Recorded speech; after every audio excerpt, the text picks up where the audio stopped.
as if it will not decay and fail you. But I am already saved, for the machine is immortal. Even in death, I serve the Omnisire. In this video, we're going to explore the brand new Cybernetic Creed Origin and explore each of the different choices and options that are available to you. If, from the moment you understood the weakness of your flesh, it disgusted you, then this is probably the Origin you need. It's time to claim the strength and certainty of steel, ladies and gentlemen. Let's dive in. Cybernetic Creed is the spiritualist cybernetic origin. Taking this origin will block all other ascension paths except cybernetic ascension. That is, of course, fusing your body with the holy machine. I'm getting strong Adeptus Mechanicus vibes here, ladies and gentlemen. This empire will pursue a divine calling, the fusion of exalted body and holy cybernetics. Augmentation is worship.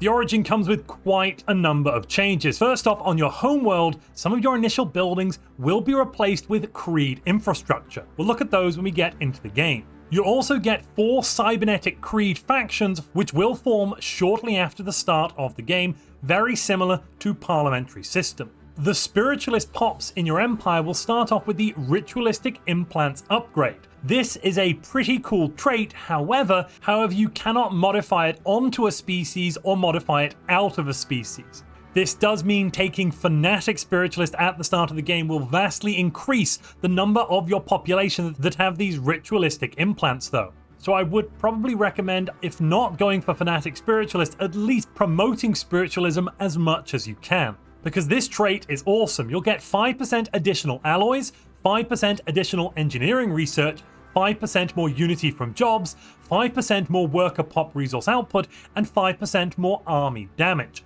On top of that, leaders with the ritualistic implant trait will get additional bonuses. Later on, as a situation unfolds, you'll be forced to either throw your weight behind one of the 4 Cybernetic Creed factions, or push for a new unified church. Doing that will change the bonuses that ritualistic implants gives you. You'll also get a guaranteed research option of integrated cybernetics. This is the technology required to begin the cybernetics tradition and the cyberization situation, ascending into holy cyborgs. Having this as an option at the start of the game, along with being locked into the cybernetic ascension path, basically means we can complete our cyber ascension in roughly the first 15 years or so of the game. You also get some special Cybernetic Creed priesthood jobs. Your priests, which normally produce unity and amenities, are replaced with horospecs. Horospecs will produce engineering research instead of amenities and some unity. You would be getting high priests on your planet, especially from some of those buildings. They normally produce unity and amenities, and quite a lot of unity to boot. They are replaced with technophants. Technophants produce, as you might have guessed, engineering research and more unity. So you should have a very, very healthy level of engineering research output. In order to take Cybernetic Creed, you must be some form of spiritualist, and you cannot be egalitarian. You also can't take Death Cult, Permanent Employment, or the Natural Design Civic, or already be some form of machine. So what does our starting situation look like? Well, instead of having the normal buildings you would expect on your world, you get 4 completely unique buildings. The Amphitheater of the Mind replaces your research complex. This grants you 2 researcher jobs and also 1 horospecs job. So you'll also get +1 priests from this building. The Forge of the Fellowship is equivalent to an industrial district, but it also gives you an extra horospecs job. The Battlement of Steel is kind of like a stronghold, giving you 2 soldier jobs, but also 1 priest job. You also get -10% orbital bombardment damage on the planet. Last but by no means least, the Sanctuary of Toil is dedicated to your workers. This will increase the base food, energy, and mineral output on the planet by 0.25. It also gives you a horospecs job. Each of these buildings also has an upgraded version that can be attained later on. However, we won't get access to this until we go through our cyberization situation and then decide whether or not we want to fully embrace one of the factions. In the first couple of months, your factions will then spawn. Guided by the divine towards the stars, various creeds within our faith now anticipate influence over a new government. We can of course look at these from our faction tab view, and you'll notice they're all relatively happy. they will all be represented on the council, and you should hope that your ruler has the spiritualist ethic. If they don't, that sucks. You probably either want to get them out of office or replace them. Whilst you have these 4 factions in existence, no other factions will spawn in, so other ethics cannot be represented. Now, you might notice something a little interesting. Even though all of our pops are not following the spiritualist ethic, in fact, a majority on our homeworld currently follow the xenophobe ethic, we'll have to do something about that, every pop will be joining one of these 4 factions, one of these 4 faiths. The Commune of Toil are basically your cyborg communists. They really want to represent the workers. The Templars of Steel, basically the Brotherhood of Steel, are all about safeguarding our sacred bodies, cybernetics, and souls. They are producing our soldiery. The Choir of the Mind wish to focus on research and engineering, and they're basically all about being a semi-hive mind. The Fellowship of the Hammer believe in the highest quality of manufacturing standards, and they are basically representing your artisans and metallurgists. Until you fully embrace cyberization, all of these factions will get a -5% approval penalty because you have not fully cybernetically ascended. As you play through, various events will happen before you fully cybernetically ascend and embrace or combine one of those 4 factions. These events will give you some penalties and debuffs depending on which of the 2 or possibly 3 options you choose, and they will either please one of your 4 creeds quite a lot at the displeasure of all the others, or alternatively displease one creed quite a lot at the pleasure of all the others. Now, it doesn't necessarily matter which faction has the most approval when you cybernetically ascend. You can still embrace one of the 4 factions that has the lowest approval. In order to get to that cybernetic ascension as fast as you can use the Agenda the Flesh is Weak to finish prerequisite technologies faster. First, you'll have to grab powered exoskeletons, but then once you've done that, you can focus on integrated cybernetics, and the Flesh is Weak will give you a 25% boost towards integrated cybernetics. Once you have completed research on integrated cybernetics, you can then begin your cyberization process and embrace the divine fusion. To do that, you'll need to spend Unity and take the cybernetic tradition. The tradition opener here will grant you the Conclave of Fusion, which is a unique cyberization situation only available to the Cybernetic Creed Empire. For every tradition pick we take in cybernetics before fully ascending, just like regular cyberization, we'll get a small boost to situation speed, and with the completion, we'll get quite a large additional 25% boost to the situation speed for a total of plus 50%. Depending on the number of horospecs and technophants you have in your empire, this situation will go faster. Every additional horospecs gives you 0.5 progress, and every technophant gives you plus 1 progress. So building more temples will speed up your Conclave of Fusion event. And if you're enjoying this video on the Cybernetic Creed Origin, and you recognize the disgusting weakness of your own flesh, please register that in your cogitator using the like button. Once you complete the first stage of the Holy Fusion, you can then unlock various different approaches for your cyberization. The initial approach is just church funded. This doesn't change your cyberization speed, it does reduce your monthly Unity and research speed from engineering though. The other options we have available are extra funds. That reduces your monthly energy credits instead of Unity, but it does give you a 20% boost to situation speed. Honestly, I think this is probably your best choice. The last and possibly worst option is People Powered. This gives you an empire-wide debuff of minus 10% resources from jobs, but you do also get that plus 20% situation speed. After completing Stage 2, you then get to design your Codex of Augmentation. Here we're basically going to choose which of our 4 creeds should remain dominant after cyberization. We can choose one of the 4 creeds to become the dominant creed, the other 3 will be removed, and this creed will become our only spiritualist faction. This also allows non-spiritualist ethics to begin to form factions. Alternatively, if we don't want to be very divisive, we can attempt to unify all 4 creeds into a united dogma. Depending on which of these 5 options you pick, you're going to get different species traits on your pops at the end of this, and you're going to get slightly different effects for your empire as a whole. Let's dive into each now and find out what they do, starting with the communists. At the end of Stage 3, you'll need to address the issue of false faiths. You can either decide there is room for only one faith, the faith you have chosen, in this case the Fellowship of the Hammer, or that your faith has room for all. I've not been able to find any long-term difference in which of these two you pick. However, if you say there can be room for only one faith, that will give you a 12-month debuff on your capital, because you will be upsetting the faithful. You'll get minus 10 stability and minus 10% unity of jobs for a very short and respectable 12 months. And you know what, the communists, they can go much further back in the queue. We're instead going to look at the Fellowship of the Hammer right away.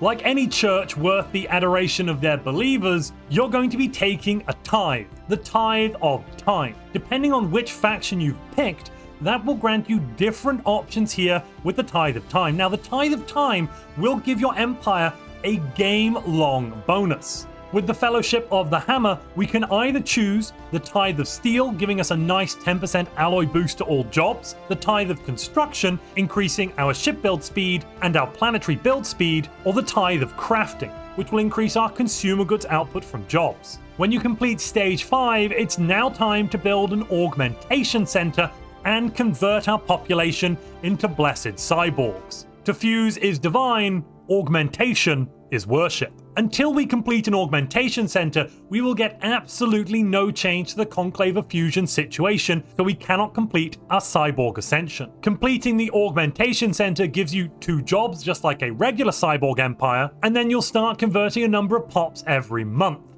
They will be converted directly into cybernetic pops. When the Fellowship of the Hammer completes cyberization, you get access to the Virtuous Hammering Edict. That edict will give you a 10% boost to monthly alloys and monthly consumer goods, along with a 25% increase to planetary build speed. Increasing monthly alloys by 10% is much better than getting 10% more alloys from jobs. This is a multiplicative 10% applied after all of our alloy production, so this is awesome. Our ritualistic implant trait during cyberization became augmentations of the Fellowship. This grants 20% alloys from jobs, 20% consumer goods from jobs, and 10% unity from jobs. Now that we've completed cyberization, all of our pops with ritualistic implants now get a host of special modifiers. They, in essence, get a bunch of additional traits, not just augmentation of the Fellowship and Cybernetic, but they also get some other traits that are going to make them very, very powerful. In essence, these are fully upgraded cyborg pops, and you don't need to have gene editing or robo-modding technology to get there. On our regular cyborgs, we couldn't actually apply all of those additional bonuses. We simply don't yet have enough trait points for our special pops. Fellowship of the Hammer seem to get efficient processors, loyalty circuits, mixed with durable, which is a great combination, enhanced memory, and embellished augments, with the negatives being unruly and bulky. We also get access to a special government type, plus 20% spiritualist ethics attraction, plus 10% faction resource output, plus 5% research speed, and plus 15% cyborg happiness. You also get a minus 15% non-cyborg happiness debuff, but just to simulate everyone you meet and you'll be absolutely fine. This advanced government form is identical no matter which empire type you pick, be they corporate, imperial, dictatorial, democratic, or oligarchic. They're all a cyber theocracy of some kind or another. The only real difference here is in the ruler job effects, and the Imperials still get plus 10% resources from jobs in the capital system, which honestly I think is really darn powerful. For the Templars, their tithe of time is either the army, getting you some crappy defense army bonuses, or the tithe of the navy, granting you quite a powerful but still modest plus 10% naval capacity for the entire game. The Templars will get access to the Crusade of Steel Edict. This one grants you 10% ship fire rate, another 10% naval capacity, and 10% assault army damage. However, your ritualistic implant trait becomes kinda crap. You'll still get 10% unity from jobs, but now you get army health and defense army damage as bonuses.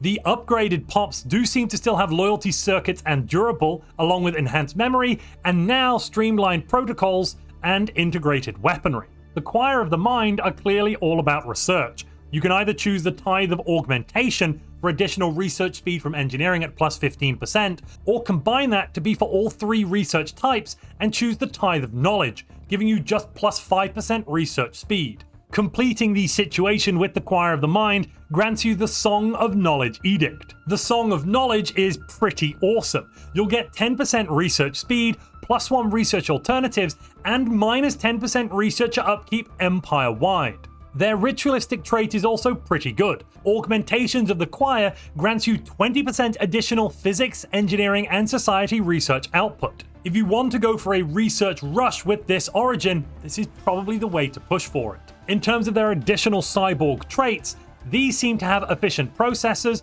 granting you 5% resources from jobs on every pop, which is good, but they don't have the mixture of durable and the loyalty circuits. Getting abrasive implants is also reducing your happiness yet further. This basically means your pops won't be at 100% happiness on every single world, so you won't be getting the maximum boost to your stability of +30 when you have 100% pop approval. When it finally does come time to look at the communist faction, here you can choose either the Tithe of Labor to get 5% more worker pop resource output, or the Tithe of Wealth to get +10% trade value. Honestly, given all of the other ways we can stack trade value bonuses or worker pop resource output bonuses, I think this might be possibly the weakest of the 4 factions.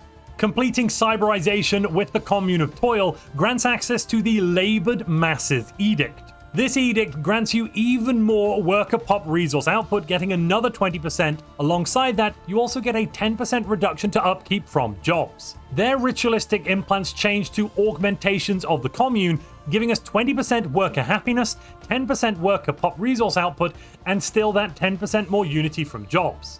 Our cybernetic traits here seem to be the 3 basic traits for basic resource output, alongside double jointed, which reduces our pop housing usage and increases our growth from immigration, along with reduced resettlement cost. We also have embellished augments, and the offset here is bulky, basically completely nerfing that double jointed bonus. You could also decide you don't want to pick one faction in particular and go for a unified faith. If you do that, the Tithe gives you an option from each of the 4 factions. Either the Tithe of Steel, for 10% alloys from jobs, the Tithe of the Army, sad we don't get the naval cap here, the Tithe of Knowledge for more research speed, or the Tithe of Labor for more worker pop resource output. Steel or Knowledge is probably where you want to go here. 5% research speed or 10% alloys from jobs is much better than any of the other bonuses we can get. Completing Fusion as the Unified Creed creates the Tribunal of Technophants. You don't get a special edict, but you do get access to the Creedless Cybernetics modifier, which grants you an additional mechanical species trait pick and 2 more mechanical modification points, meaning your pops could be slightly better than the other creeds.